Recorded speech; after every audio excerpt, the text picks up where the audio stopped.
Épître de Jacques, chapitre 4. D'où viennent les luttes? Et d'où viennent les querelles parmi vous?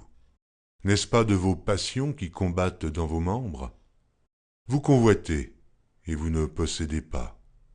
Vous êtes meurtriers et envieux, et vous ne pouvez pas obtenir. Vous avez des querelles et des luttes, et vous ne possédez pas, parce que vous ne demandez pas.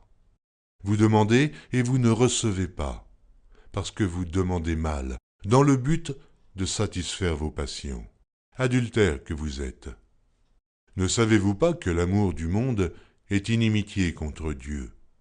Celui donc qui veut être ami du monde se rend ennemi de Dieu.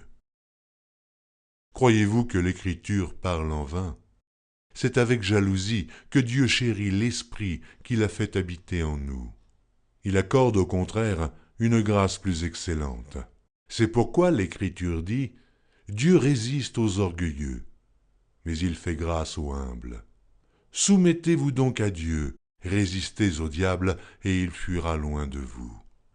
Approchez-vous de Dieu, et il s'approchera de vous. Nettoyez vos mains, pécheurs. Purifiez vos cœurs, hommes irrésolus. Sentez votre misère, soyez dans le deuil et dans les larmes, que votre rire se change en deuil et votre joie en tristesse. Humiliez-vous devant le Seigneur, et il vous élèvera. Ne parlez point mal les uns des autres frères. Celui qui parle mal d'un frère ou qui juge son frère parle mal de la loi et juge la loi. Or, si tu juges la loi, tu n'es pas observateur de la loi, mais tu en es juge. Un seul législateur est juge. C'est celui qui peut sauver et perdre. Mais toi, qui es-tu qui juge le prochain?